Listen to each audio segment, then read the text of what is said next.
tagline of India's G20 presidency.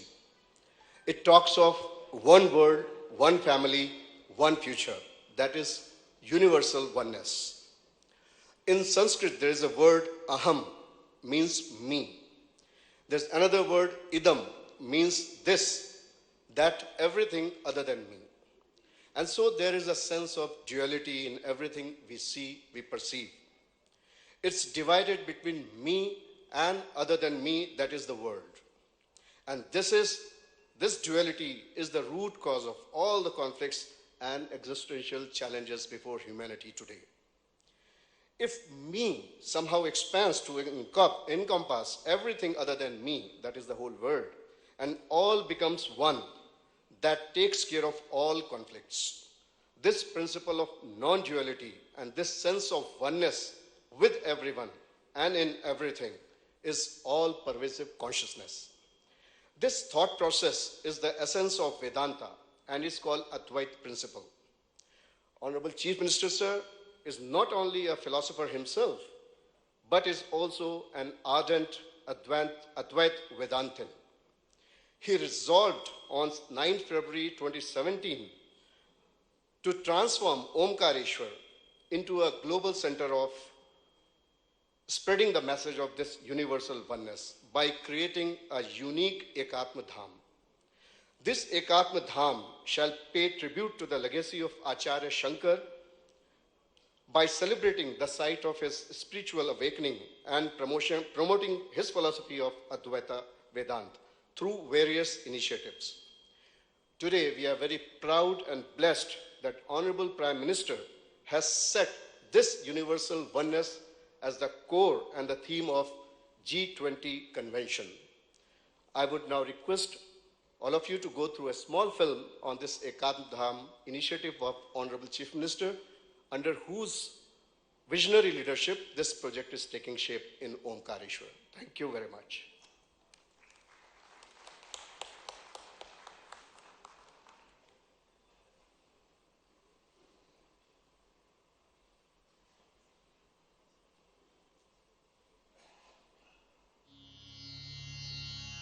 न पुण्यं न पापं न सौख्यं न दुःखं न मन्त्रो न तीर्थं न वेदा न यज्ञाः अहं भोजनं नैव भोज्यं न भोक्ता चिदानन्दरूपः शिवोऽहं शिवोऽहम् चिदानन्दरूपः शिवोऽहं शिवोऽहम्.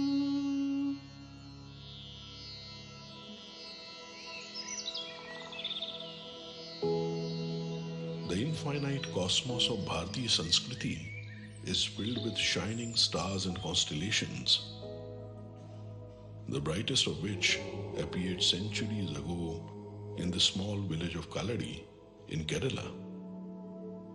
Shankar, a child who set off on a journey to Omkareshwar, treading 2,000 miles of wilderness and extremities to meet his guru, Govind Bhagwatpad, at the age of just 8.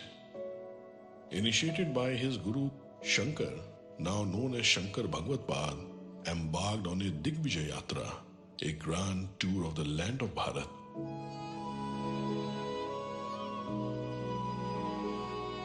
He went on to establish the 4 great mutts in all the 4 corners of Bharat and revived ancient temples along his way. The worship of Panchadevta and the Dashnami sannyasi tradition was initiated by Shankar, breathing a new life into the withering Sanatan Dharma Parampara. Shankar Bhagwatpad was the most exceptional cultural unifier and exponent of Advait Vedanta that Bharat has ever seen. He united India through a singular cultural thread and came to be revered as Adi Guru. Today, a new flame of his Advait Vedanta is being reignited in Omkareshwar, the Gyan Bhumi of this great soul. अद्वैत वेदांत जन जन तक पहुंचे और आम आदमी भी उससे समझ पाए, जनमानस उससे प्रेरणा ले पाए। इसलिए हमने फैसला किया, सरकार ने फैसला किया कि जहां आदि गुरु शंकराचार्य जी को गुरु मिले और जहां से उन्होंने प्रयाण किया अद्वैत वेदांत के प्रचार का, वहीं आचार्य भगवान की एक मूर्ति लगनी चाहिए। A magnanimous 108 feet tall statue of oneness of Adi Guru Shankaracharya in his child form will be consecrated to enlighten the whole world with Vedanta philosophy from Mandhata Parvat. आप अद्भुत बात देखिए, जैसे इस विचार का प्रकटीकरण मैंने किया संतों के सामने की, तो अपूर्व उत्साह की लहर फैल गई। सारे श्रेष्ठ संतों ने कहा कि निश्चित तौर पर यह करना चाहिए, हम साथ हैं। In the true spirit of Advaita, the great saints of Bharatvarsh led the Ekatma Yatra, the journey of oneness, collecting metal required for the statue of oneness, soil and water from more than 23,000 Gram Panchayats of Madhya Pradesh. Crores participated and the grand initiative culminated on 22nd January 2018 as the Ekatma Parva, where the Bhumi Pujan for the statue of oneness was conducted. मूर्ति के साथ साथ ही विचार आया कि अद्वैत लोक बनाया जाए और अद्वैत लोक के साथ आदिगुरु शंकराचार्य अंतरराष्ट्रीय अद्वैत वेदांत संस्थान भी बने, जो केवल मध्य प्रदेश में नहीं, देश में भी और दुनिया में भी एकात्मता के भाव का प्रचार प्रसार करे, ताकि मनुष्य और मनुष्य की दूरियां समाप्त हो जाए। और फिर ये प्रकल्प बना एकात्म धाम का प्रकल्प। State-of-the-art Shankar Museum, named Advait Lok, an international Advait Vedant Institute, will be established under the guidance of the Sant Samaj of India. In the coming years, modern laser, light, water and sound shows focused on the knowledge of Upanishads will become the center of attraction for thousands of devotees visiting every day. Advait One, spread over 36 hectares, will preserve the natural greenery of Omkareshwar. On the other bank of Narmada, 4 important education centers, Gurukul, Library and Sharda Mandir, will be built under the International Advait Vedant Institute. Today, the world is troubled with wars, conflicts and merciless exploitation of Mother Nature. Under the physical manifestations of these problems lies the fundamental ignorance of duality. Dispelling these differences with the light of Advait Vedant will usher the world into an era of peace and bliss. मैं आप सबसे appeal करता हूं, अद्भुत एकात्म धाम बनेगा। एकात्म की यात्रा लगातार जारी है। विश्व शांति के लिए, मनुष्य मात्र में भेदभाव की समाप्ति के लिए, धरती को आने वाली पीढ़ियों के लिए रहने लायक बनाने के लिए आप इस एकात्मता की यात्रा में हमारे साथ शामिल होइए ना। आइए आप भी ओंकारेश्वर एकात्मता धाम पधारिए। Acharya Shankar's Gyan Bhumi calls upon us. The message of oneness calls upon us. Welcome to Ekatma Dham, a global center for oneness, to universalize the timeless wisdom of Advait Vedanta. शिवोऽहं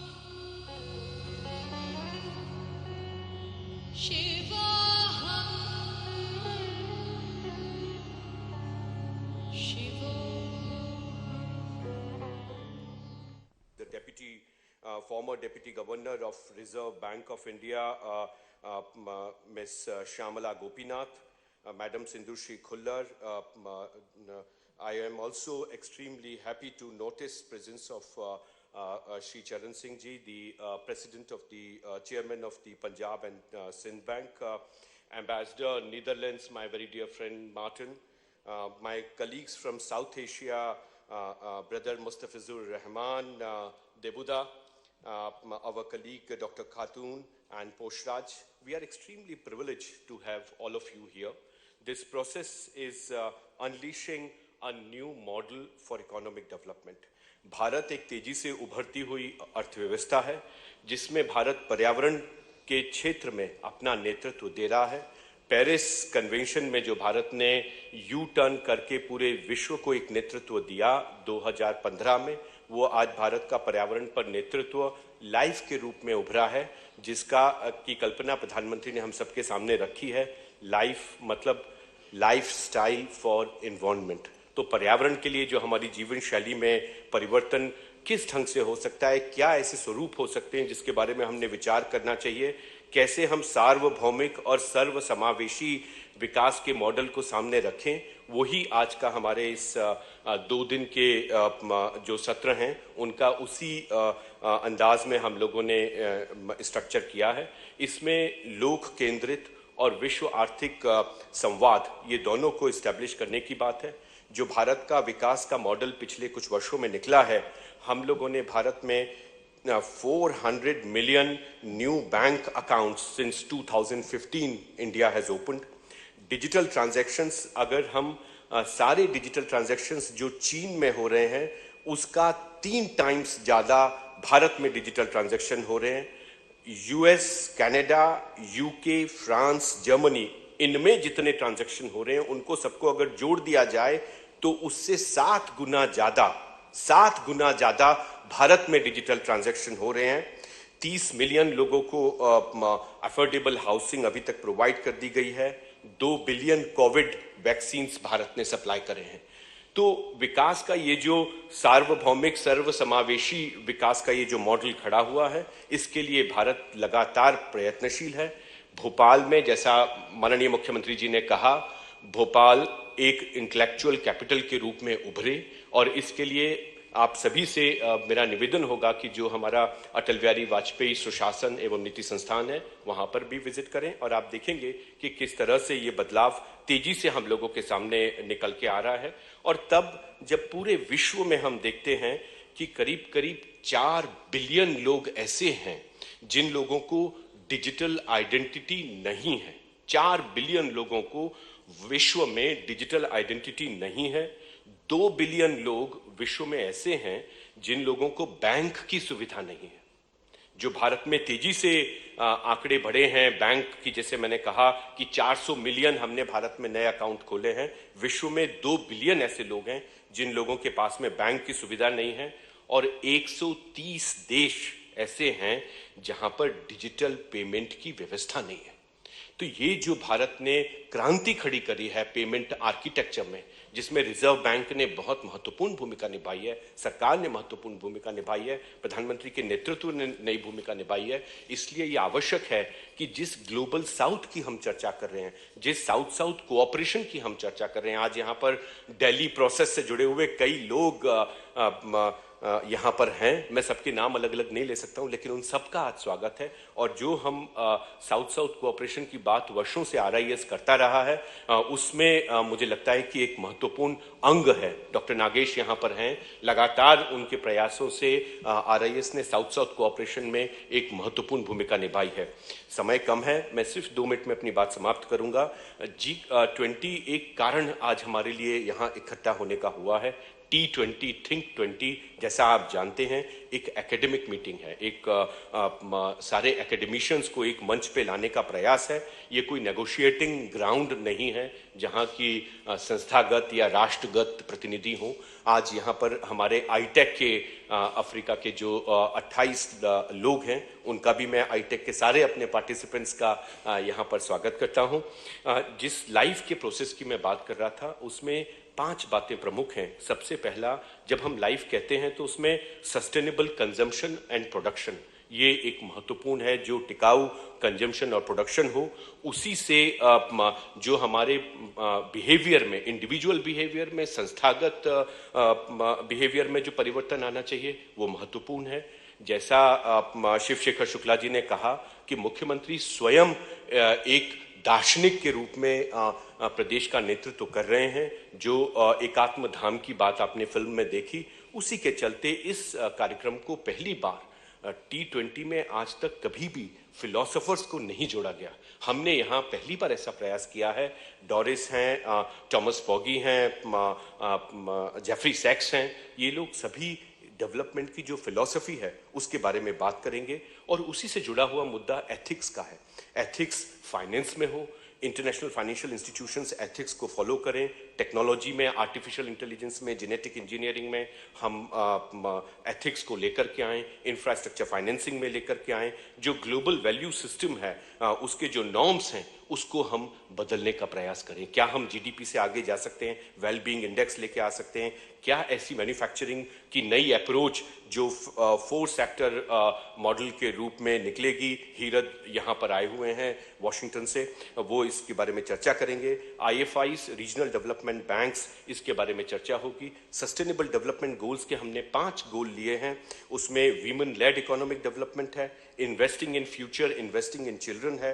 गोल 11 में urbanisation, जो शहरीकरण है उसको समाज के साथ जोड़ना, समाज की जिम्मेदारी, और मध्य प्रदेश स्वयं इस संबंध में एक आदर्श उदाहरण है जब प्रदेश के सारे नागरिकों को अपने अपने नगर पे गौरव करने का एक अनूठा प्रयास मुख्यमंत्री जी ने सामने रखा है। गोल 3 में हम वन हेल्थ की बात करेंगे। गोल 7 में ग्रीन एनर्जी और लॉजिस्टिक्स की बात होगी। गोल 17 में जहां हमने जीआईजेड के साथ पार्टनरशिप करी है, ट्रायंगुलर कोऑपरेशन की बात होगी। जो एलडीसी का ग्रेजुएशन है, जो लीस्ट डेवलप्ड कंट्रीज हैं, बांग्लादेश है, नेपाल है, भूटान है, ये कंट्रीज जो अभी तक लीस्ट डेवलप्ड कंट्री थे, उनका ग्रेजुएशन 2026 तक होना है। तो ये जो ग्रेजुएशन एलडीसी का होना है, उसके लिए पैसा कहाँ से आएगा, ये भी अगर G20 चिंता करेगा तो बहुत ही अच्छा होगा। इस सम्मेलन के आखिरी में हम भोपाल डिक्लेरेशन निकालेंगे, उसमें इनमें से कई मुद्दों की चर्चा होगी। इन्हीं शब्दों के साथ मैं आपका एक बार पुनः स्वागत करता हूं। धन्यवाद। Thank you, sir, for giving a detailed insight of this Think 20 conference. This event in this venue is powered by green energy. Now we would like to request Ambassador Sujan R. Chinoy, T20 Chair and Director General of the Manohar Parrikar Institute for Defence Studies and Analysis, New Delhi, to set the context about the program.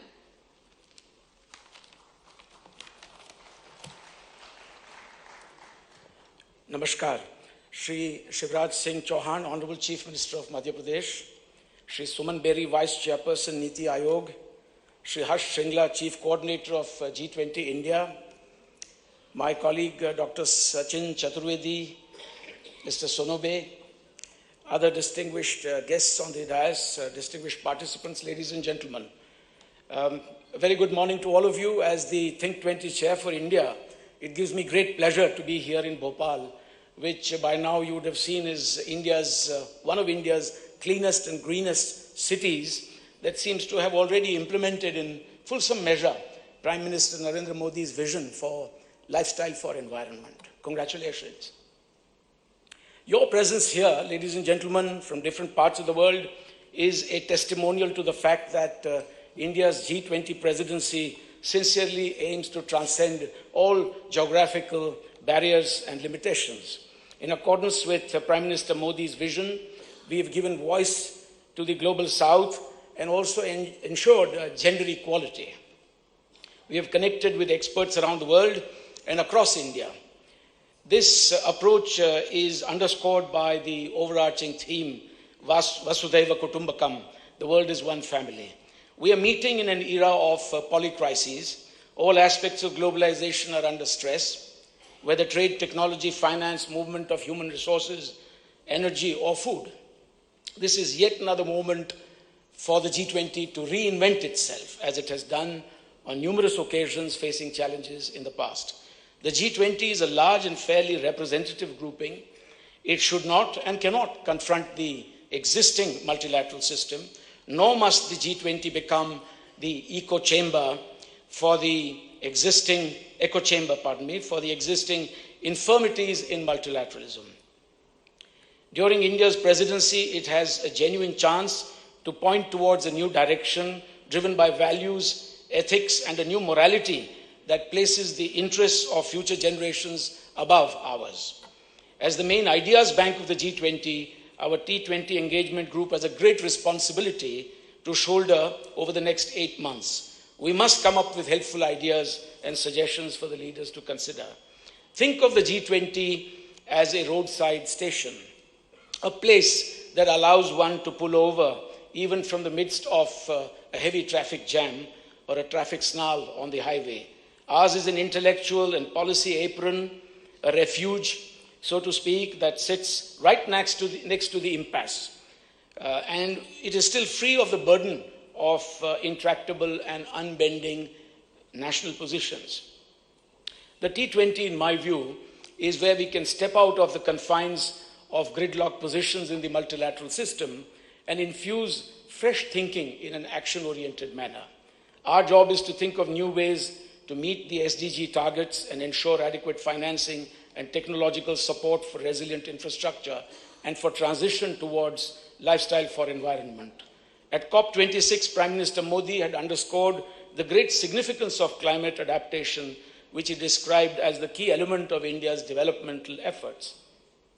Prime Minister Modi also proposed a single yet very potent word, life, that is lifestyle for environment, and it is the basic foundation of the concept of one earth, one family, and one future.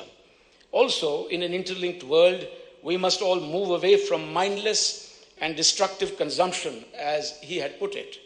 Friends, humankind's current practices, both production and consumption, cannot be sustained by the Earth's fragile ecosystem. For pro-planet people, the solution lies in changing individual behavior, beginning with ourselves. As Mahatma Gandhi had said, we must be the change that we seek. Life, values, and well-being go hand in hand. And through our work in the T20, we should endeavor to lay a strong and empirical foundation.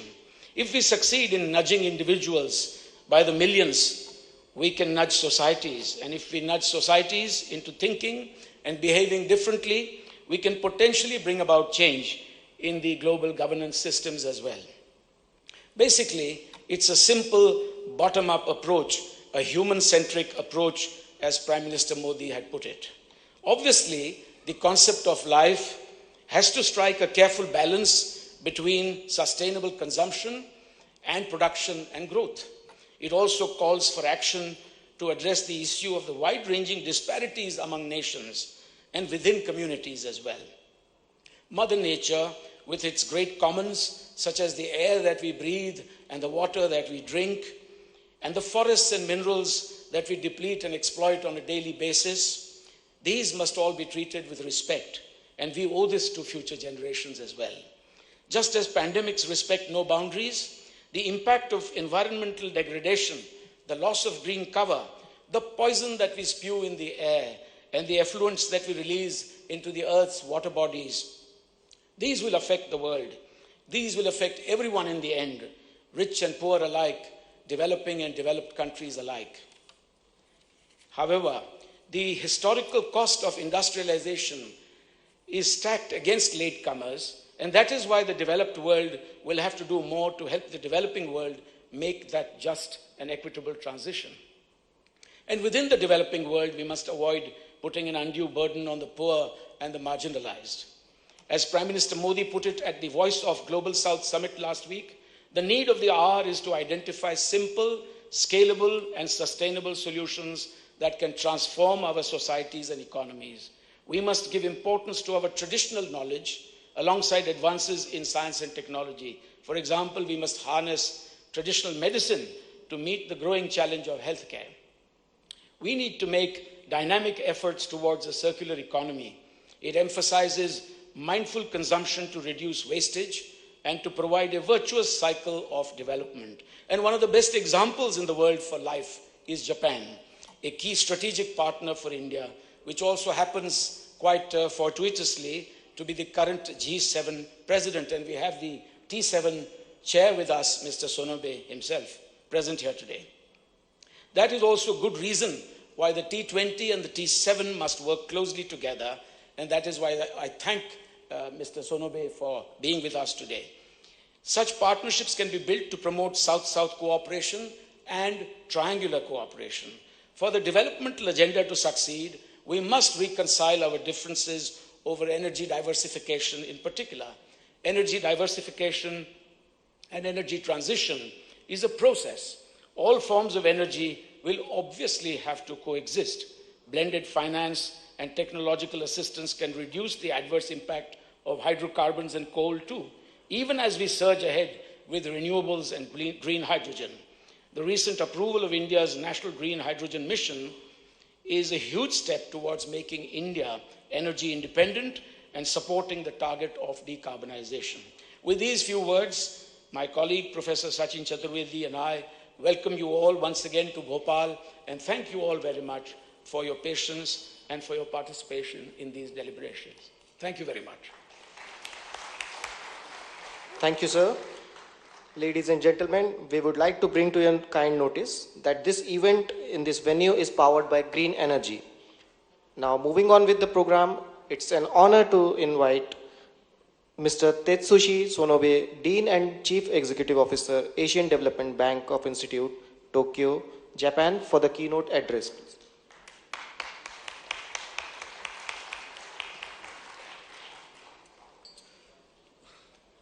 Thank you very much, kind introduction. Honorable leaders, Your Excellencies, other distinguished speakers, thank you, think tank colleagues, and fellow researchers, ladies and gentlemen, very good morning. And, my name is Tetsushi Sonobe, Dean and CEO of Asian Development Bank Institute, the Tokyo-based think tank of Asian Development Bank. And to begin, on behalf of maybe all the participants, especially those from abroad, I'd like to express our sincere gratitude to the G20, T20, RIS, especially Professor Sachin Chaturvedi, for their great hospitality, so which has already been revealed at the, the hearty reception at the airport, very nice hotel accommodation, and very nice dinner with beautiful night view, and tree planting event, and this very gorgeous venue. So it's a really wonderful treatment. I feel as if I became aristocrat or royal family member. Thank you very much. I really feel like I'm a part of one family. Thank you very much. And I'm here because I'm a co-chair of Task Force number 1 of T20. This task force deals with issues about macroeconomics, trade, and livelihood issues. But I have another reason to be invited here, which has already been introduced by Professor Chaturvedi and Ambassador Chinoy, kindly. I'm the lead chair of Think 7 this year. Think 7 is very new compared with Think 20. Think 20, T20 has already 10 years history, but T7 is now 2 years old. It started last year in Berlin with G7 Germany presidency, and then Professor Denis Sunoa and Professor Anna Katarina Honich were lead chairs. This year, the G7 came to Japan.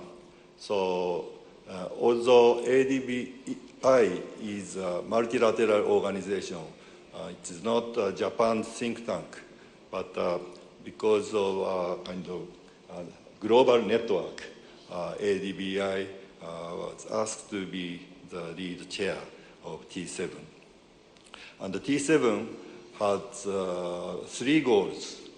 One is to address current crisis. Second is to reignite sustainable development, which has been slow during the pandemic. The third is to bridge G7 and the G20 through close collaboration between T20 and T7.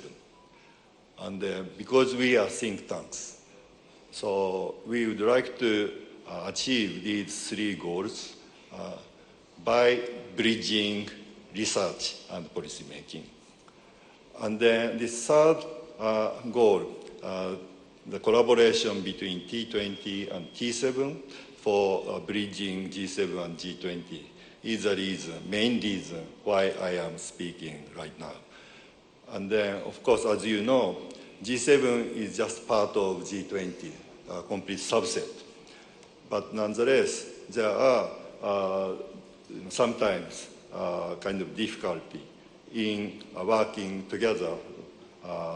So it is better to find what we can, the two groups can agree and then work together, and then in what they have to work more to reconcile or find a kind of commonality. So I think it is very important, opportunity and also the responsibility for think tankers to work on. So I would like to urge everyone here to think hard about what commonality we can find between G7 and G20. Like there are many. For example, one of the current crises is debt crisis, right?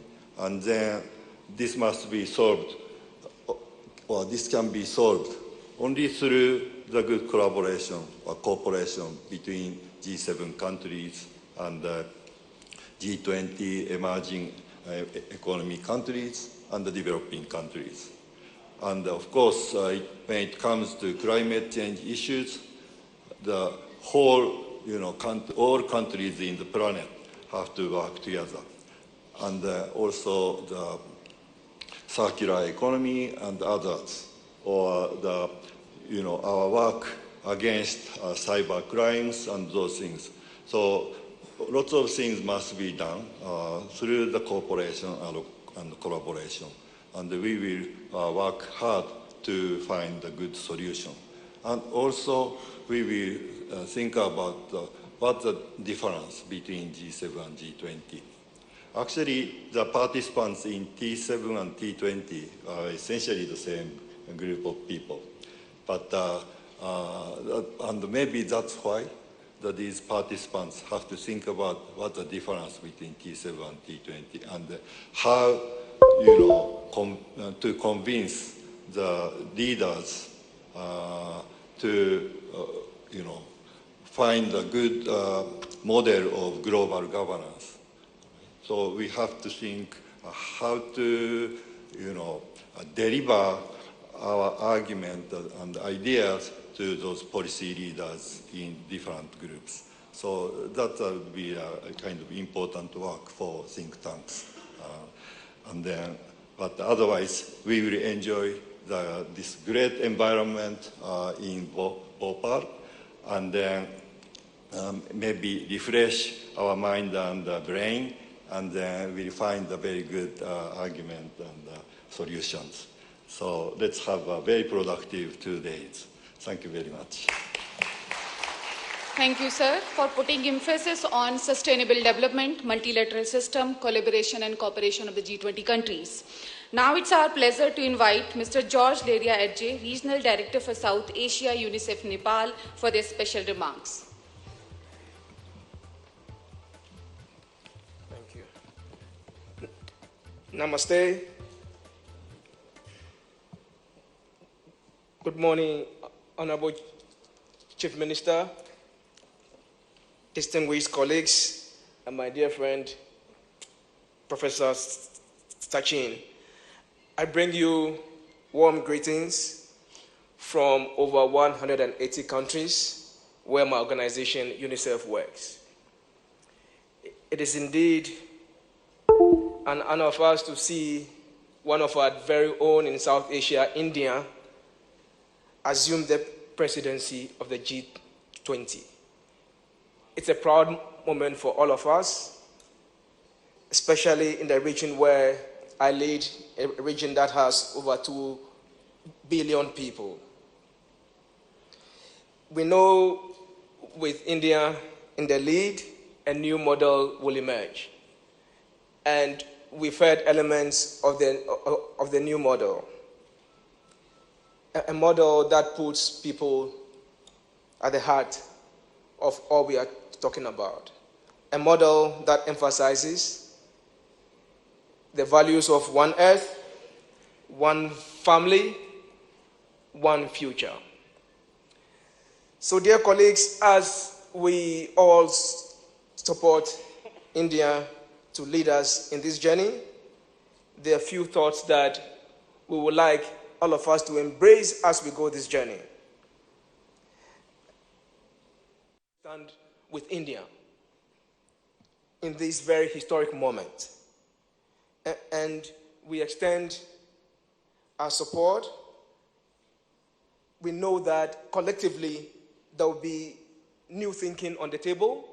We know that collectively the voices from the South will be heard loud and clear. And we know that collectively we will be able to have a more balanced model for development that benefits children, young people, and their families. I thank you again, and we are looking forward to engaging in these 2 days. Thank you. Thank you, sir. I now invite Shri Harshvardhan Shringla, Sir, G20 Chief Coordinator, Government of India, for his special remark, please.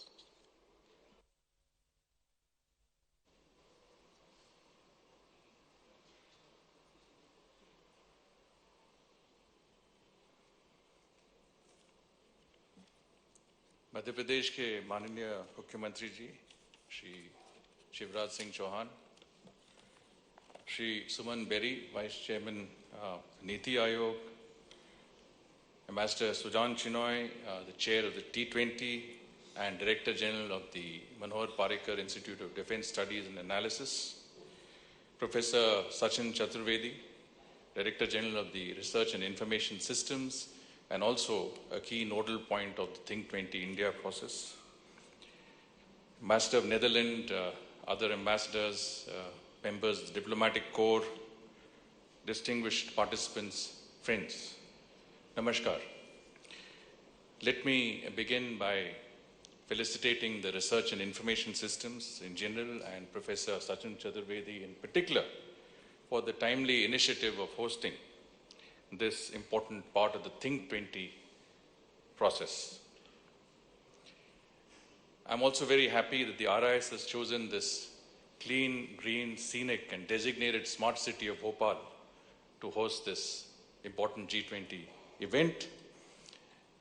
One of our broad priorities under our G20 presidency is accelerated, sustainable and inclusive growth. And in many senses, the state of Madhya Pradesh exemplifies this. Between 2015 and 2021, the state achieved a record 13% growth. And today, we are looking at over 10%, a phenomenal over 10% growth when we see all over, in many senses, recession and lowering rates of growth in the world. This, of course, conference is very important from the point of view of India's G20 presidency. After all, Think 20 is the brain trust that enables the G20 to meet its goals. Since its inception, the G20 has been able to stimulate a convergence of ideas from various think tanks and research institutions spanning myriad focus areas across G20 working and engagement groups. We look forward to some meaningful discussions and recommendations and proposals from this process over the next 2 days of the conference. Friends, the world in many senses is at an inflection point, grappling with shifting power balances, geopolitical upheavals, economic recession, climate and energy crisis, and a crisis of multilateralism. These are fundamental challenges to the global order. But within these crises, we have to find opportunities. The world is looking at the G20 with hope and expectations. Our collective progress cannot be achieved without cooperation and collaboration. We need to work together to devise long-term, well-crafted responses to address these challenges. And the T20 is the forum, is the ideal forum and the best forum to ideate these. India's G20 presidency also comes at a critical time. In India, we have just commemorated the 75th anniversary of our independence. We are beginning the journey of Amrit Kal, the 25 years that lead to the 100th anniversary of our independence. We have the objective of becoming a Viksit Bharat, a developed country by 2047. And our G20 presidency also comes at a time when India has emerged resilient in the face of the devastating COVID-19 pandemic. In our presidency, we hope to shape the agenda for global cooperation in a spirit of inclusivity and unity, values that are crucial to tackling the global challenges that confront us. There is an urgent need to revive trust and strive to find consensus on issues of green growth, sustainable development, and values for global well-being. The G20, as the largest grouping of advanced and emerging economies, can play a critical role in this endeavor. At the G20 summit at Indonesia, Bali, Indonesia, Prime Minister Modi had said that India would endeavor to make its presidency inclusive, ambitious, decisive, and result-oriented. We look forward to the support of all G20 members in making this possible in our presidency. The challenges that the world faces today has given shape to India's priorities. These include technology transformation, green development and life, accelerating and inclusive, resilient growth, multilateralism, and women-led development. Recently, last week, as a matter of fact, India convened a Global South Summit, the Voice of the Global South, at which the concerns and views of the developing world, 150 countries participated in this conference, many at the level of heads of state and government, were, I would say, sought and many opinions offered. And I think many of these are very important in the context of our G20 presidency. India is perceived to be the voice of the Global South, and we will certainly take into account many of these recommendations that come forth and put them forward in the context of our G20 presidency. Our aim, of course, is to have practicable ideas which will have visible impact and gains for the larger global community. The T20 process and its recommendations from you would not only inform the G20 process, but fundamentally chart humanity's path ahead for shared progress and well-being. One of the, I think, important factors that I think T20 members should note in our presidency is the Prime Minister's vision that the G20 and India's presidency of the G20 and what it means should really percolate down to the grassroots levels in our country. Every citizen of our country should know about what this means and what the presidency stands for. And it is in this context that through a means of what we call Jan Bhagidari, which is working in a collective spirit, we intend to take this down to the grassroots levels. And in doing so, we are using many different platforms, one of which is through universities, through schools, reaching out to the youth, but also using popular festivals, using mass events like marathons, quiz competitions, and so on and so forth to get many of these ideas down to the grassroots level.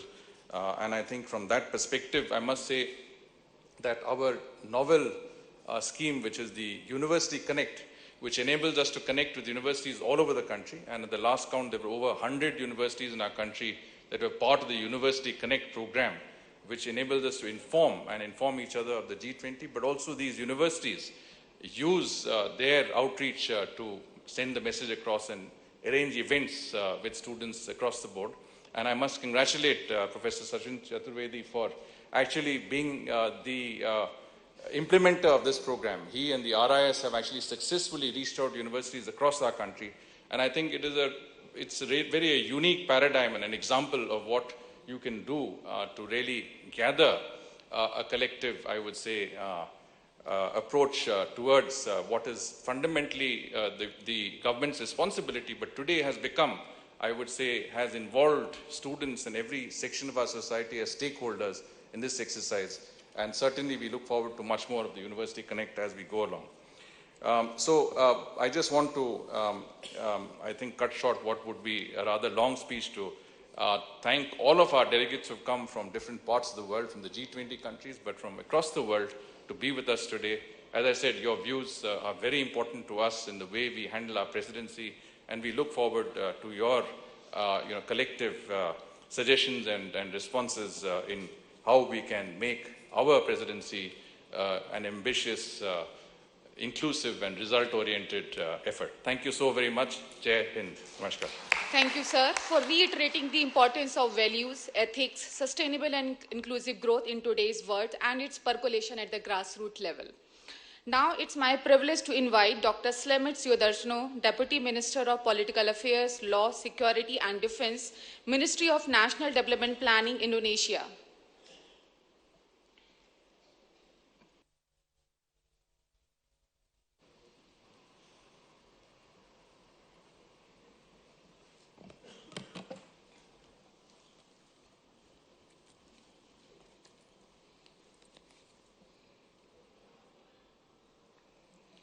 Honorable Chief Minister,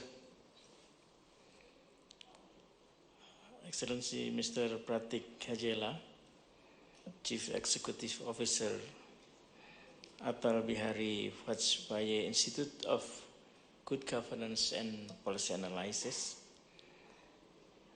respected Professor Sachin Chaturvedi, Director General Research and Information System for Developing Countries, and Vice Chairman Atal Bihari Vajpayee Institute of Good Governance and Policy Analysis, and Madhya Pradesh Rajya National Institution for Transforming India, Niti Ayog, respected Mr. Sri Rohan Jetley, Member, Think 20 India Core Group, New Delhi, respected Ambassador Sujan R. Chinoy, T20 Chair and Director General, Manohar Parrikar Institute for Defense Studies and Analysis, New Delhi, Excellency Mr. Tetsushi Sonobe, Dean and CEO, Asian Development Bank Institute, Tokyo, Japan, Excellency Mr. Sri Harsh Vardhan Sringla, G20 Chief Coordinator, Government of India, Excellency Mr. Sri Suman Beri, Vice Chairperson, National Institution for Transforming India, Ayog, Government of India, Excellencies, Honorable Speakers and Panelists, distinguished guests, ladies and gentlemen, very good morning. It is our pleasure to speak at this opportunity as a part of the Troika and G20 presidency. First of all, I'd like to congratulate the government of India for leadership on the Voice of the Global South Summit, as well as Presidency India in the G20. We believe with Government of India leadership, it could further create a more inclusive and balanced international development agenda that benefits for the Global South. Last year, under the Indonesian G20 presidency in 2022, the G20 Development Working Group has identified several global crises and challenges that hinder the progress to achieve the SDGs agenda. The identified crises and challenges include climate change, food insecurity, and lack of access to adequate and affordable finance and technology. In dealing with getting access to the COVID vaccine, for example, Indonesia also continues to fight for equal access to vaccines for all countries. You may aware that there was a wide gap of development between the developed and developing countries.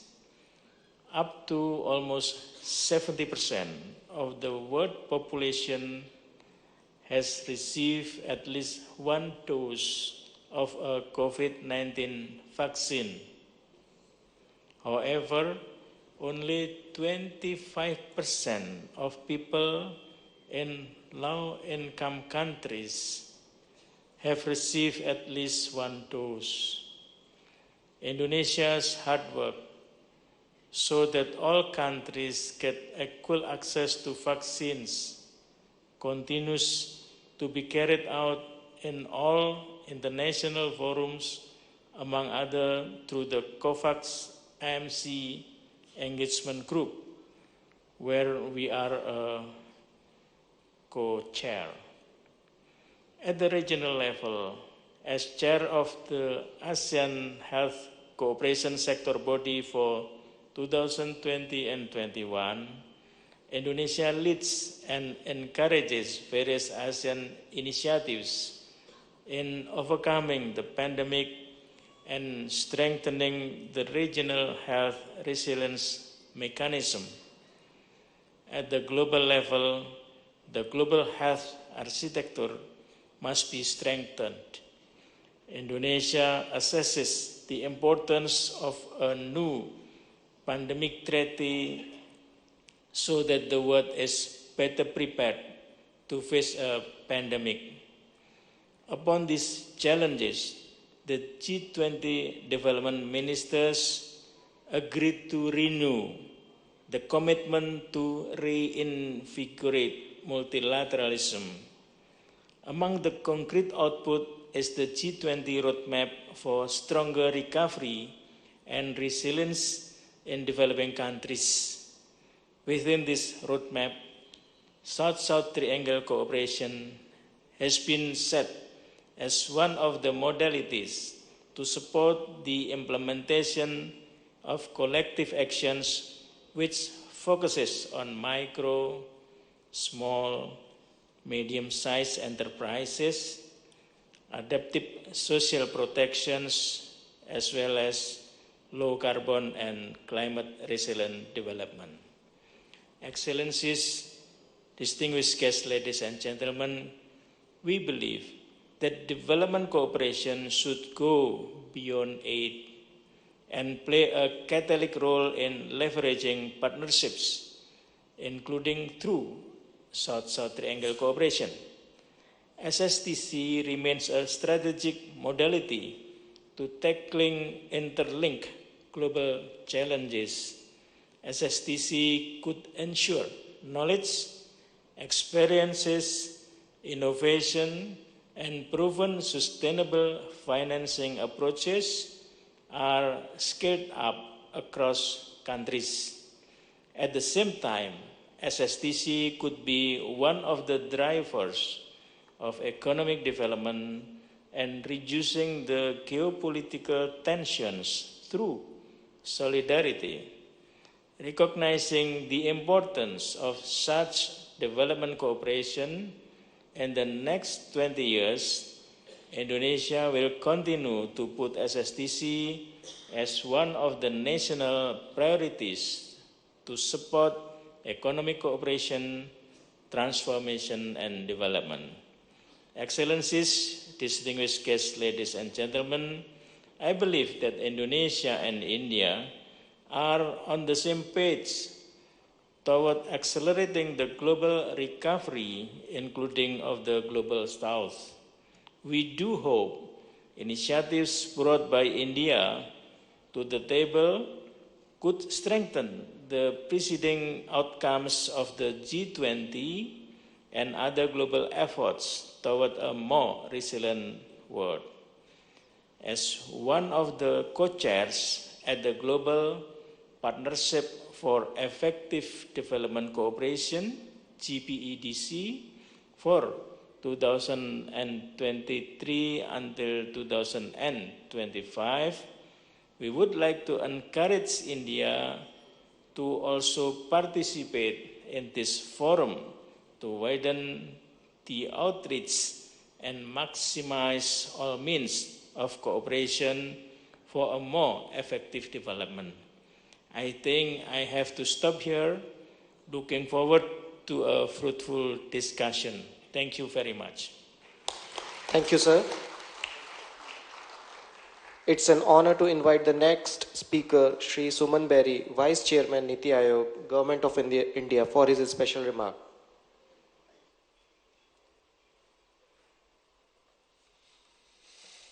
माननीय मुख्यमंत्री Shri Shivraj Singh Chauhan, distinguished members of the T20 India core group, particularly our host Sachin,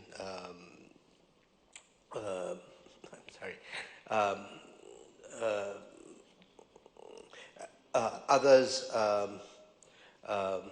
in the audience. I had a time yesterday at the inception meeting, and I'm very conscious of the fact that the Honorable Chief Minister is due at an important meeting in Delhi, so I will just restrict my comments to a couple of themes. One is the importance of subnational entities for the T20, and the second is, as it were, the mission, the life mission, which is the theme really of this side event of the T20. I think it's important that we recognize that many of the members of the G20 are federations, or India, we call ourselves a union of states. And I do want to use this opportunity to reinforce a point that the chairman of Niti Aayog, Prime Minister, our Honorable Prime Minister Modi makes, which is that India grows when its states grow. And I think that recognizing that a growth process is local is really very important and central for those of us who don't come from unitary governments.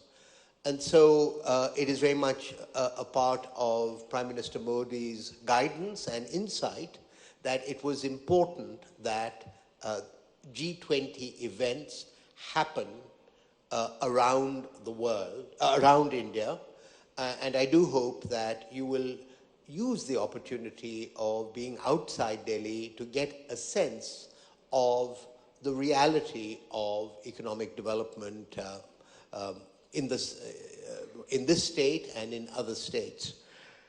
I think this is important from another point of view, which I think was exemplified by the little tree planting that some of us were part of this morning. And this brings me immediately to the issue of life and lifestyle for the environment, which is to say that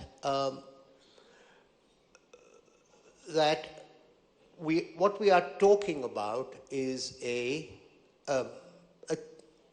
change in mindset, a change in perspectives on the development process.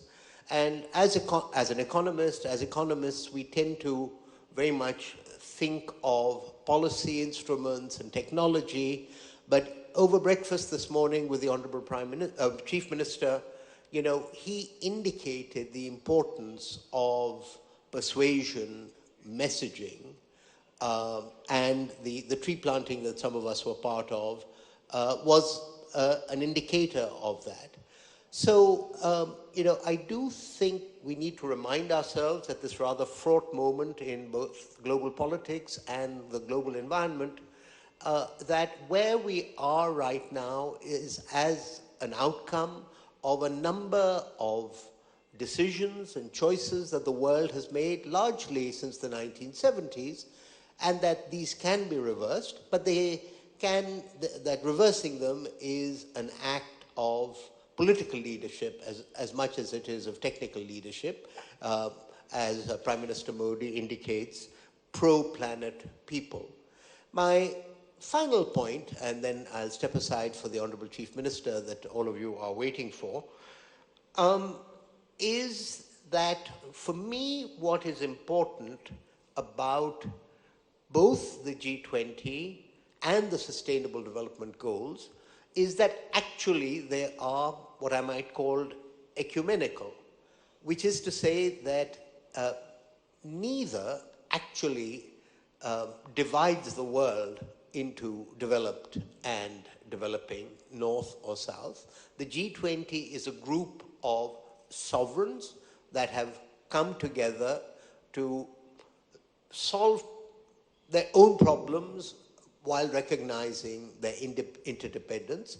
And equally, the Sustainable Development Goals, which my institution, the Niti Aayog, is responsible for in the case of India, do not draw a distinction between rich and poor countries. It is a vision of, as it were, a shared vision of the good life for countries poor and rich. I think the important point right now is that the global system has largely failed the poorer countries, relatively speaking, as the recent report that I referred to yesterday by the World Bank pointed out. It is that the dream of convergence that has been much more threatened by the developments, say, of the last decade. And so I just want to make the point that while it is India's aspirations that we, as it were, be the voice of the Global South, and there was an event for that, I do hope that the spirit of fraternity that unites both the G20 and the SDGs will also be an important part of the deliberations. So I just want to end by thanking the organizers, the T20 committee, for engaging Niti Aayog with this, wishing all of you very productive deliberations. I won't be able to stay. Acknowledging the, as it were, the breadth of vision of the organizers to have included not only the core G20 countries, but the partner countries like the Netherlands and also, or the special invitees, and also, I know Bangladesh, possibly Spain as well, as part of this dialogue. So with that, thank you for your attention. Thank you, sir. To reinforce the statement, India grows when its state grows, and the Madhya Pradesh state is continuously striving for it. Now we would like to invite Honorable Chief Minister Shri Shivraj Singh Chauhan for the inaugural address. Distinguished guests, please note that the Honorable Chief Minister's address is in Hindi. The delegates are requested to use the translator device if needed to translate Hindi to English on channel 1. आदरणीय सुमन berry जी, vice chairman NITI Aayog Bharat सरकार, doctor स्लामेड सोडर सोनो जी, हमारे रक्षा मामलों के उपमंत्री Indonesia Shri Harshvardhan Shringla जी, श्री तेजतुसी सोनवे जी, सुजन चिनाय जी, Rajiv Kumar ji, Dennis nowhere जी, सुश्री Shyamala Gopinath ji, M Suresh Babu जी, George लोरथे जी, सचिन जी, जिन्होंने T20 की इस बैठक को यहाँ आयोजित करने में महत्वपूर्ण भूमिका निभाई है, और उपस्थित सभी मित्रों, सबसे पहले मैं भारत के हृदय प्रदेश, heartland of India, Madhya Pradesh में, मतलब देश के दिल में, दिल से आपका स्वागत करता हूं, आपका अभिनंदन करता हूं। और केवल अपनी ओर से नहीं, मध्य प्रदेश की 8.5 करोड़ जनता की ओर से। सारा मध्य प्रदेश प्रसन्न है। आज आप यहां पधारे हैं। अभी जब तेजतुसी जी बोल रहे थे तो वो कह रहे थे कि हमें ऐसा लग रहा है जैसे कि मैं राजा हूं। मैं आपको बताना चाहता हूं, राजा नहीं, भारत गेस्ट को गॉड मानता है। अतिथि देवो भवा हमारी परंपरा है। ये भारत की परंपरा है कि मेहमान हमारे लिए भगवान जैसा होता है। आप राजा नहीं, आप भगवान जैसे हैं हमारे लिए। मेहमान जो हमारा होता है वो जान से प्यारा होता है। और मैं सचिन जी से आग्रह करना चाहूंगा कि कोई कमी हमारे अतिथियों के स्वागत में रहना नहीं चाहिए। आप कर भी रहे हैं। मित्रों, हम सब T20, और मुझे सचमुच में आज लग रहा है जैसे भोपाल इंटेलेक्चुअल कैपिटल हो गई हो। इतने लोग पधारे हैं। आप जो चिंतन करेंगे, मंथन करेंगे, उसमें से निश्चित तौर पर अमृत निकलेगा जो पूरे देश की जनता के लिए जाएगा। लेकिन प्रधानमंत्री श्रीमान नरेंद्र मोदी जी विजनरी लीडर, अद्भुत नेता है। G20 की थीम जो इस बार है, वो थीम जिसका बार बार उल्लेख हुआ है, one earth, one family, one future. वास्तव में ये भारत का बहुत प्राचीन विचार है। देखो, दुनिया में हमने एक नहीं, दो विश्व युद्ध देखे। आज भी शांति नहीं है। संयुक्त राष्ट्र संघ के गठन के बाद भी युद्धों का अंत नहीं है। शांति होगी कैसे?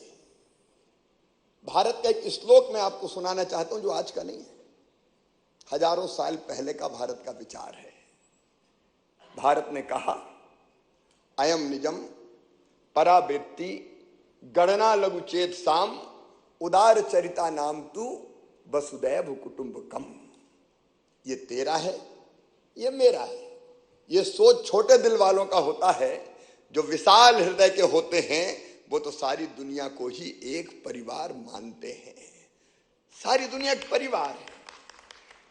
ये विचार दुनिया की सारी समस्याओं का समाधान है। और शायद प्रधानमंत्री जी ने इसलिए वन अर्थ वन फैमिली ये कॉन्सेप्ट दिया है। अभी जब आपने एकात्म धाम का यह प्रेजेंटेशन अभी देखा, देखिए दुनिया में जितनी समस्याएं हैं, भेदभाव, अब ये धरती तो वास्तव में सबके लिए बनाई। कोई भगवान को माने ना माने, आस्तिक हो नास्तिक हो, लेकिन धरती तो सबके लिए है। इस धरती पर अलग अलग चैम्बर तो हमने बना लिए। ये मेरा देश है, ये मेरे संसाधन है, ये मेरी दुनिया है, लेकिन यह तो ये सबके लिए, मनुष्य मात्र के लिए। और ज्यादा गहराई में जाकर आप सोचें तो भारत ने ये बात हजारों साल पहले कही कि हम सब अलग नहीं हैं, एक ही चेतना के अंग हैं हम। हमारे यहां कहते हैं सिया राम में सब जग जानी। कई लोग ये कहते हैं कि सब में उसी परमात्मा का अंश है। भेदभाव नहीं, एक ही चेतना मनुष्य मात्र में। और केवल मनुष्य मात्र तक सीमित नहीं रही ये चेतना, और आगे बढ़ी तो भारत ने तो यह भी कहा कि प्राणियों में वही चेतना है। और इसलिए हम प्राणियों की भी पूजा करते हैं। कई लोगों को अजीब लग सकता है, लेकिन गाय माता है, गाय की पूजा करो।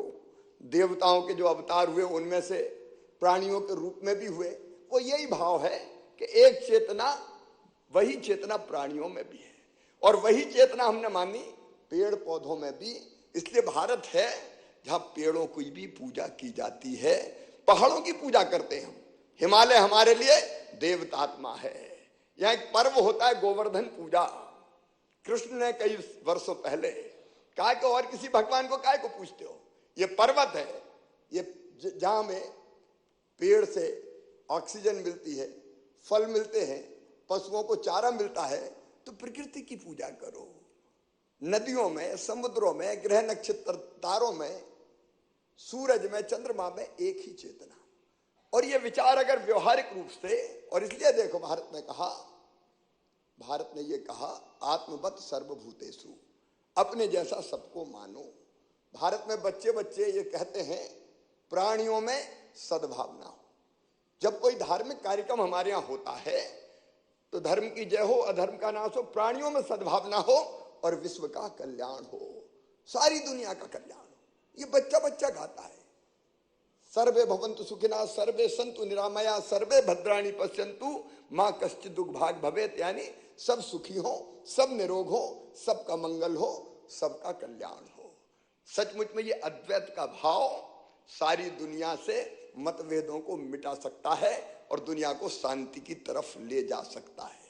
मैं सारे थिंकर्स यहां आए, मैं विचारक नहीं हूं, मैं किसी विषय का विशेषज्ञ नहीं हूं, लेकिन मैं T20 के सभी थिंक टैंक्स जो है बैठे, उनसे ये अनुरोध करना चाहता हूं कि जरा इस दिशा में सोचें। आज हम प्रकृति का शोषण कर रहे हैं, हम में सब शामिल है, कुछ देश ज्यादा कर रहे हैं। जो विकसित देश हैं उन्हें संसाधनों का दुनिया का अंधाधुंध दोहन किया है। भौतिक प्रगति की चाह में आगे निकल गए, कई पीछे रह गए। हम ये सोचें कि प्रकृति का शोषण ना करें, प्रकृति का दोहन करें। शोषण और दोहन में अंतर है। अगर आम के पेड़ में आम के फल लगे हो तो तोड़ के खा लो, इसको कहते हैं दोहन। लेकिन कुल्हाड़ी लेके आप आम का पेड़ ही काट दो तो इसको कहते हैं शोषण। हमने भौतिक प्रगति की चाह में प्रकृति का अंधाधुंध शोषण किया और जिसके कारण आज क्लाइमेट चेंज और ग्लोबल वार्मिंग के संकट का हम सामना कर रहे हैं। और आज कह रहे हैं कि हम कैसे पर्यावरण को बचाएं। सचमुच में ये की है और वो सबको, सारे देशों को सोचना पड़ेगा, दुनिया को सोचना पड़ेगा कि हम इस दिशा में कैसे जाएं। और छोटे छोटे कामों के द्वारा मध्य प्रदेश प्रधानमंत्री नरेंद्र मोदी जी का नेतृत्व अद्भुत है। आप जानते हैं उनने दुनिया को लाइफ का कॉन्सेप्ट दिया, लाइफ। और लाइफ का अगर मतलब आप लाइफ और पंचामृत में भी उन्होंने कहा भारत 2030 तक अपनी गैर परंपरागत ऊर्जा क्षमता को 500 गीगावाट तक पहुंचाएगा। दूसरा उन्होंने कहा 2030 तक अपनी 50% ऊर्जा आवश्यकताओं को हम रिन्यूएबल एनर्जी के जरिए पूरा करेंगे। तीसरा उन्होंने कहा भारत 2030 तक कुल प्रोजेक्टेड कार्बन एमिनेशन में 1 बिलियन टन की कमी करेगा। ये भारत कह रहा है, प्रधानमंत्री श्रीमान नरेंद्र मोदी जी कह रहे हैं।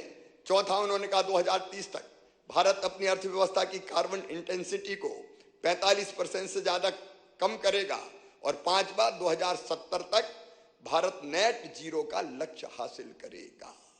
उनका लाइफ का आइडिया, ये पंचामृत सचमुच में दुनिया को बचाने का मंत्र है और आज बेहद प्रासंगिक मैं इसको मानता हूं। अब ये सदी हमको धरती को समर्पित करना चाहिए। एक ग्रीन जीडीपी के बारे में आप लोग विचार करें। ग्रीन जीडीपी मतलब प्रगति की बात प्रकृति के साथ, प्रकृति से उतना निकालो जिसकी भरपाई प्रकृति अपने आप कर ले। इसलिए प्रगति प्रकृति के साथ। ग्रीन फाइनेंसिंग, पर्यावरण मित्र टेक्नोलॉजी का हम कैसे प्रभावी उपयोग करें और उसके उपयोग के लिए धन की व्यवस्था में सभी देशों की भागीदारी हो। ग्रीन एनर्जी के बारे में ट्रैक 3 में आप इस पर मंथन करने जा रहे हैं, इसलिए मैं उस पर विस्तार से नहीं बोलूंगा। अब प्रधानमंत्री के बताए रास्ते का अनुसरण करते हुए मध्य प्रदेश छोटी छोटी चीजों से कैसे पर्यावरण को बचाने में, धरती को सुरक्षित रखने में अपना योगदान दे रहा है, मैं बहुत संक्षेप में आपको बताना चाहूंगा। आज मैं आभारी हूं, सचिन जी आपने आमंत्रित किया और आप सब मेरे साथ पेड़ लगाने आए। पर्यावरण अगर बचाना है तो यह भाषण से नहीं होगा, स्पीच से नहीं होगा, इसको व्यवहार में उतारना पड़ेगा। इसलिए मैंने तय किया कि मैं रोज अपने दिन की शुरुआत पेड़ लगा के करूंगा, प्लांटेशन से करूंगा। और लगातार मैं पेड़ लगाता हूं, और मैं अकेला नहीं लगाता, मेरे साथ अलग अलग संस्थाएं पेड़ लगाती है। फिर मध्य प्रदेश को हमने आह्वान किया कि भाई रोज मत लगाओ, लेकिन अपने जन्मदिन के दिन जरूर एक पेड़ लगाओ। मैरिज एनिवर्सरी पर, जो शादी की वर्षगांठ है, उस दिन एक पेड़ लगा दो। इससे बढ़िया मैरिज एनिवर्सरी और क्या हो सकती है। बच्चों के जन्मदिन पे पेड़ लगा दो, अपने माता पिता की पुण्य स्मृति में पेड़ लगा दो। हमने एक अंकुर पोर्टल बनाया और कहा कि पेड़ लगाओ और उस पोर्टल पर अपलोड करो। तो मुझे बताते हुए खुशी है कि 1 साल से भी कम हुआ है अंकुर पोर्टल लॉन्च किए हुए। लगभग 8 महीने में 37 लाख लोगों ने अपने जन्मदिन पर पेड़ लगाए और पोर्टल पर फोटो अपलोड किए। और केवल लगाने के अपलोड नहीं किए, 30 दिन बाद फिर फोटो अपलोड किया कि हमारा पेड़ ऐसा है, और 70 दिन बाद फिर अपलोड किया कि अब हमारा पेड़ ऐसा है। तो धीरे धीरे प्लांटेशन का एक वातावरण बन गया मध्य प्रदेश की धरती पर। हम केवल बात ना करें, हम अपने जीवन में उसको उतार के कुछ ना कुछ काम करके दिखाएं। 5 चीजें में, एक पेड़ लगाना, दूसरा प्रधानमंत्री जी ने कहा पर ड्रॉप मोर क्रॉप, पानी बचाने की बात उन्होंने कही। मध्य प्रदेश में हमने चलाया जलाभिषेक अभियान, और उसमें हमने तय किया गांव का पानी गांव में रोकेंगे, खेत का पानी खेत में रोकेंगे। जनता के सहयोग से, केवल सरकार ने नहीं, जनता ने वाटर बॉडीज बनाना शुरू की सरकार के साथ मिलके, और हमने लगभग 4.5 लाख वाटर बॉडीज बना के कंप्लीट कर दी। छोटी बड़ी वाटर बॉडीज वाटर रिचार्जिंग का काम करने का काम कर रही है। और हर साल गर्मियों में हमारा जलाभिषेक अभियान चलता है, जहां जनता के साथ मिलके हम पानी बचाते हैं। मध्य प्रदेश में अब कैनाल इरिगेशन पे हम नहीं जा रहे, ड्रिप और स्प्रिंकलर प्रेशराइज पाइप की प्रणाली को अपना के हम पानी कैसे बचाएं। नहीं तो वाटर लेवल की जगह इतना नीचे चला जाता है कि वो एक अलग समस्या बन जाती है। तीसरी चीज, बिजली बचाएं। हम जानते हैं थर्मल पावर प्लांट पर्यावरण को कितना नुकसान पहुंचाते हैं, और इसलिए बिजली बनाना बिजली बचाना बिजली बनाने के बराबर है। यह हमने फैसला किया। हम ग्रीन एनर्जी की तरफ जा रहे हैं। मध्य प्रदेश में 5500 मेगावाट सोलर की एनर्जी हमने उत्पादित की है। मध्य प्रदेश ऐसा राज्य है जो अपने बांधों में भी पानी पर सोलर पैनल बिछा के सोलर पावर प्लांट लगा रहा है और बिजली का उत्पादन करने का काम कर रहा है। हम उस दिशा में बढ़ रहे हैं, लेकिन तब तक बिजली बचाएं। मैं खुद अगर अपने कमरे से बाहर निकलता हूं तो स्विच ऑफ खुद करता हूं। मैं वेट नहीं करता कि मेरे जाने के बाद कोई स्विच ऑफ करे। हमने ये छोटी छोटी चीजें हम नहीं कर सकते क्या? और पूरे मध्य प्रदेश को मैंने आह्वान किया है कि फालतू बिजली नहीं जलेगी, बिजली बचाने का काम करो। एक और महत्वपूर्ण अभियान, वो इससे थोड़ा अलग है, लेकिन वो है बेटी बचाओ अभियान। मैं मध्य प्रदेश के संदर्भ में कहना चाहता हूं, हमारे यहाँ सेक्स रेशियो थोड़ा गड़बड़ा रहा था। बेटे ज्यादा पैदा हो रहे थे, बेटियां कम पैदा हो रही थी, इसलिए कि जो लोग मानते थे कि बेटा ज्यादा उपयोगी बेटा आए। हमने एक योजना बनाई मध्य प्रदेश में, लाडली लक्ष्मी योजना, और हमने तय किया कि बेटी अगर जन्म लेगी तो जन्म के साथ ही उसके खाते में 30,000 रुपया जमा हो जाएंगे। और उसको हमने पढ़ाई से जोड़ दिया। वो 5वीं पास करके 6वीं में जाएगी, 2000 8वीं पास करके 9वीं में जाएगी, 4000 11वीं और 12वीं में 6,000, कॉलेज में एडमिशन लगी तो 12,500, डिग्री प्राप्त करेगी तो 12,500, और जब शादी करके ससुराल जाएगी तो सीधे 1 लाख रुपया मिल जाएंगे। मध्य प्रदेश की धरती पर बेटी लखपति पैदा होगी। हमने एक योजना बनाई, मैं उसका इम्पैक्ट बता रहा हूं आपको कि मध्य प्रदेश में 2011-12 में सेक्स रेशियो था 1000 बेटों पे 912 बेटियां, और आज वो सेक्स रेशियो बढ़ के हो गया है 1000 बेटों पे 956 बेटियां। इसको हम बराबरी पर लाकर ही चैन की सांस लें। ये छोटे छोटे इनिशिएटिव्स सारी सोच और मानसिकता को बदल देते हैं। और एक हर काम करो तो जन भागीदारी के साथ करो। जनता को स्वच्छता की बात हो रही है। इंदौर हिंदुस्तान का सबसे स्वच्छ शहर है 6वीं बार, जो हमारी कॉमर्शियल कैपिटल है। भोपाल देश की राज्यों की राजधानियों में स्वच्छतम राजधानी है, लेकिन ये भी हमने बनाई तो जनता के साथ मिलके हम गांव का गौरव दिवस मनाते हैं, शहर का गौरव दिवस मनाते हैं, और उस दिन उस गांव और शहर के लोग जहां भी रहते हैं अपने गांव में आके चाहे स्वच्छता हो, पानी बचाओ, बेटी बचाओ, आंगनबाड़ी अडॉप्ट करो, ऐसे कार्यक्रमों में हिस्सा लेते हैं। तो पब्लिक देखिए, जनता को साथ लिए बिना किसी समस्या का समाधान नहीं हो सकता, इसलिए हमने ऐसे कई इनिशिएटिव्स मध्य प्रदेश में लिए हैं। मैं स्वयं दर्शन का विद्यार्थी रहा हूं और इसलिए अंत में मैं फिर कहना चाहता हूं कि प्रधानमंत्री जी ने जो G20 के सूत्र वाक्य के रूप में वन अर्थ, मतलब ये पृथ्वी एक है हम सब के लिए, ये पृथ्वी हम सब के लिए, भावी पीढ़ी के लिए इसका साझेदारी के साथ संरक्षण करना हम सबका सामूहिक कर्तव्य है। वन अर्थ, वन फैमिली, मैंने पहले ही बताया, पूरा विश्व एक परिवार है और इसमें केवल मनुष्य नहीं बल्कि प्राणियों की भी तो चिंता करो। कई प्रजातियां खत्म होने की कगार पे हैं।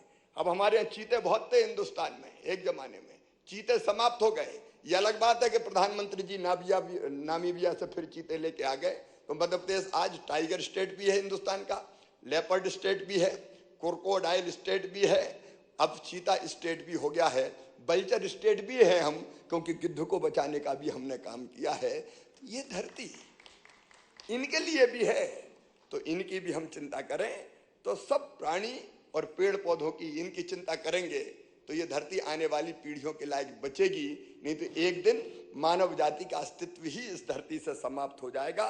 तो हमारी चिंताएं, हमारे लक्ष्य सबके एक होना चाहिए, एक दूसरे पर निर्भरता और एक दूसरे पर विश्वास, यही हमारी असली ताकत है, यही हमारी दुनिया की असली ताकत है।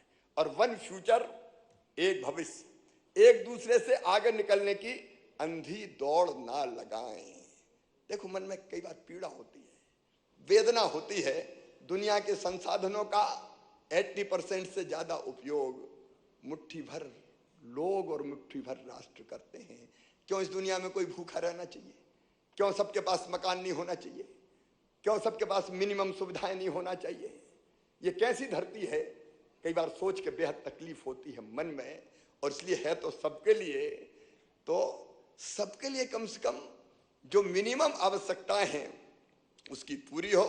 और इसलिए संघर्ष नहीं, समन्वय, युद्ध नहीं, शांति, प्रेम, विश्वास, जो पीछे और नीचे ले रहे हैं, सर्वाइवल ऑफ द फिटेस्ट, ये जंगल का कानून है, ये मनुष्यों के लिए नहीं हो सकता। अरे जिसकी जितनी जरूरत है, और अगर कोई कमजोर है तो उतना उसको प्राप्त करने में मदद करो, कमजोर को भी आगे लाने की कोशिश करो। और इसलिए कई बार जब G20 की बात आती है तो मेरा दिल कहता है, केवल G20 क्यों, दुनिया, सारी दुनिया क्यों नहीं, सारी दुनिया के देश इसमें क्यों नहीं, G7, G20, ये भी अलग अलग कंपार्टमेंट बना रखे हैं हमने। G7, G20 नहीं, सारी दुनिया एक हो जाए और कोई एक फोरम बने जहां दुनिया के सारे देश साथ आ जाए और साझा विचार करें कि कैसे सबका कल्याण हो। ये T20 की बैठक इस दिशा में बहुत महत्वपूर्ण भूमिका निभाएगी, ये मेरा विश्वास है। इसलिए मैं एक बार फिर आप सबका यहाँ हृदय से स्वागत करता हूँ और ये निवेदन करता हूँ, केवल मीटिंग में मत रहना, थोड़ा बहुत घूमना फिरना भी, मध्य प्रदेश देखना भी। या ट्राइबल म्यूजियम बहुत अच्छा है हमारा, तो ट्राइबल म्यूजियम देखने आइए। वर्ल्ड हेरिटेज में सांची बिल्कुल पास में है, सांची देखने जाइए। और मैं तो ये कहूँगा, समय मिला तो भीमबेटका की गुफाएं देखना चाहिए। 3500 साल पुरानी गुफाओं में चित्र उकेरे हुए, पेंटिंग्स बनी हुई है अलग अलग उस समय की मानव सभ्यता, वो भी यहाँ से ज्यादा दूर नहीं है। और वैसे तो समय हो तो महाकाल महालोक भी आप देख सकते हैं, उज्जैन जाके एकात्म धाम जहाँ ओमकारेश्वर में बना रहे हैं वो भी देख सकते हैं। और मध्य प्रदेश टाइगर स्टेट है, 11 टाइगर पार्क यहाँ पे हैं। मैं तो आपसे निवेदन करूंगा कि अगर समय हो तो हमारी वाइल्ड लाइफ को भी देखिए। और टाइगर भी रिजर्व हमारे ऐसे हैं कि भोपाल में भी कई बार टाइगर गरजते हैं और कई बार उनसे हैंडशेक करने की नौबत आ जाती है। तो मैं तो आपको निमंत्रण दूंगा कि मध्य प्रदेश की विशेषताएं भी देख के जाइए। आप पधारे, बहुत बहुत धन्यवाद। और आपके चिंतन से जरूर ऐसा अमृत निकलेगा जो विश्व का कल्याण करेगा। एक बार फिर आपका स्वागत, प्रणाम, नमस्कार। धन्यवाद माननीय मुख्यमंत्री महोदय। G20 की थीम वसुधैव कुटुंबकम, एक परिवार, एक भविष्य और एक फ्यूचर पर प्रकाश डालने के लिए और एनवायरमेंट प्रोटेक्शन के सही मायने बताने के लिए। Before formally ending this inaugural session, I would like to invite Dr. Indrani Varpujari, Principal Advisor, Atal Bihari Vajpayee Institute of Good Governance and Policy Analysis, Bhopal, for vote of thanks.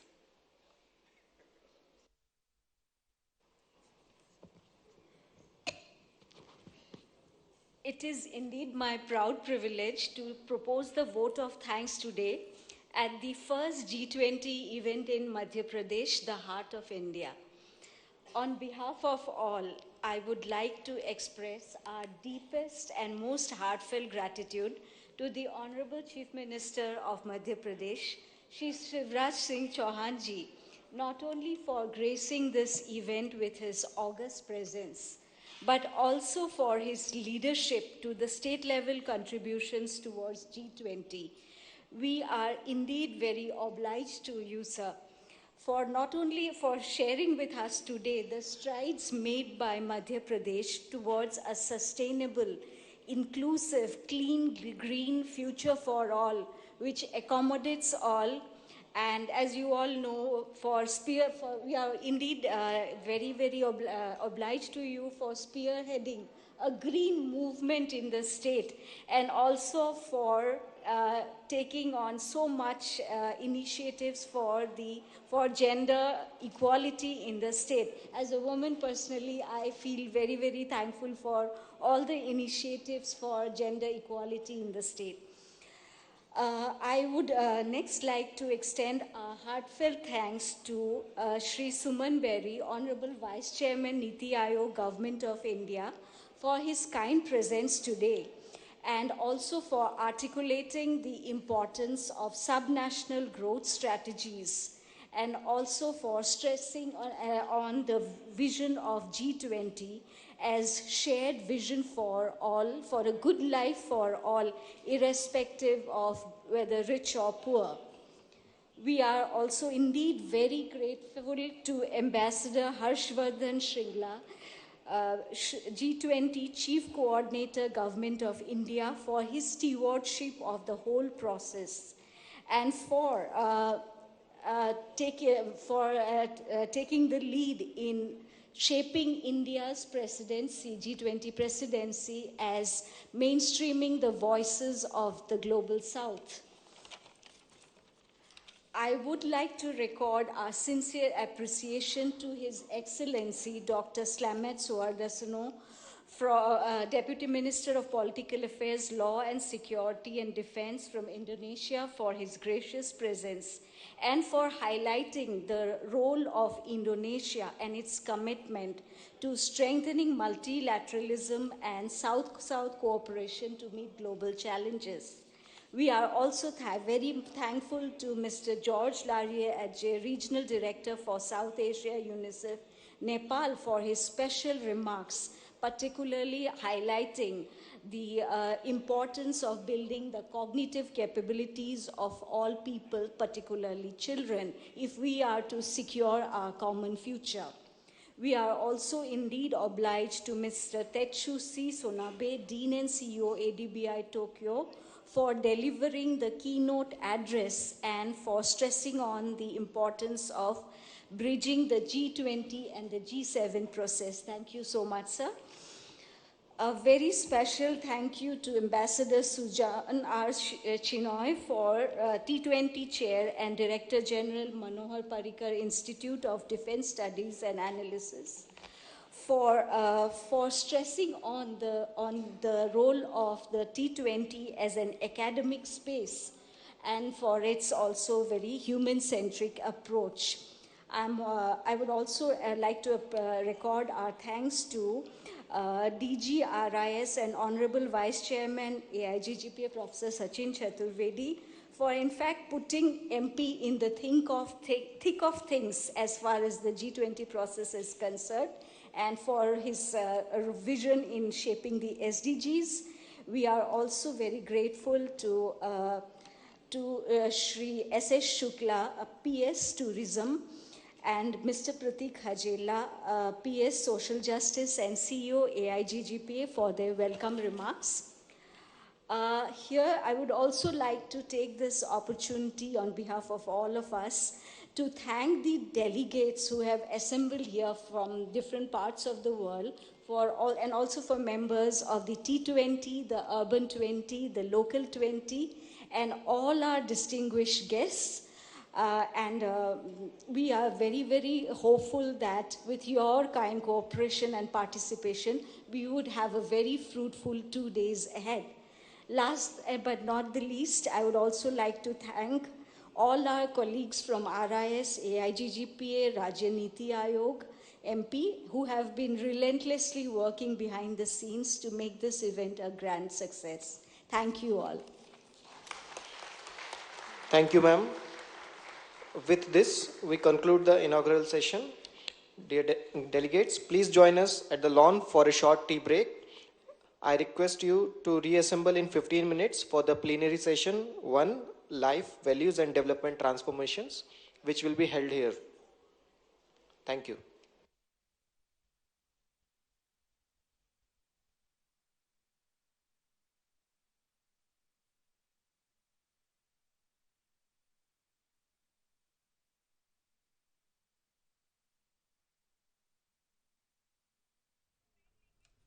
Break की closing करवा दो ना।